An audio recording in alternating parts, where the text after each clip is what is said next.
ಮನೆ ಕೆಲಸದವಳೊಬ್ಬಳು ತನ್ನ ಮೂತ್ರ ಹಾಕಿ ಚಪಾತಿ ಹಿಟ್ಟು ತಯಾರಿಸಿದ ಘಟನೆ ನಡೆಸಿದ್ದು ಸಿಸಿಟಿವಿಯಲ್ಲಿ ಆಕೆಯ ದೃಶ್ಯ ಬಯಲಾದ ಹಿನ್ನೆಲೆ ಆಕೆಯನ್ನು ಅರೆಸ್ಟ್ ಮಾಡಲಾಗಿದೆ.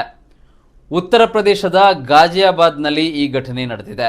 ರಿಯಲ್ ಎಸ್ಟೇಟ್ ಉದ್ಯಮಿ ಮನೆಯಲ್ಲಿ ಕೆಲಸ ಮಾಡುತ್ತಿದ್ದ ಮನೆ ಕೆಲಸದಾಕೆ ಈ ದುಷ್ಕೃತ್ಯ ಎಸಗಿ ಸಿಕ್ಕಿಬಿದ್ದಿದ್ದಾಳೆ. ಮನೆ ಕೆಲಸದ ಮಹಿಳೆಯನ್ನ ಶಾಂತಿನಗರ ಕಾಲೋನಿಯ ರೀನಾ ಎಂದು ಗುರುತಿಸಲಾಗಿದೆ.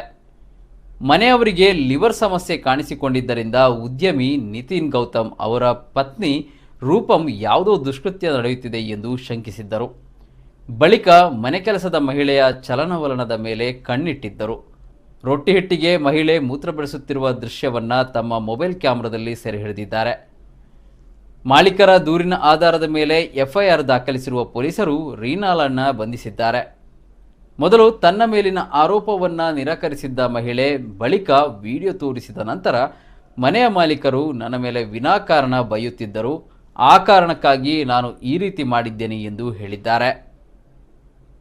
दिनांक 14/10/24 को थाना क्रॉसिंग रिपब्लिक पर आवेदिका द्वारा एक लिखित सूचना दी गई, जिसमें उनके फ्लैट में काम कर रही रीना नामक महिला द्वारा आटे में पेशाब मिलाने का प्रकरण सामने आया।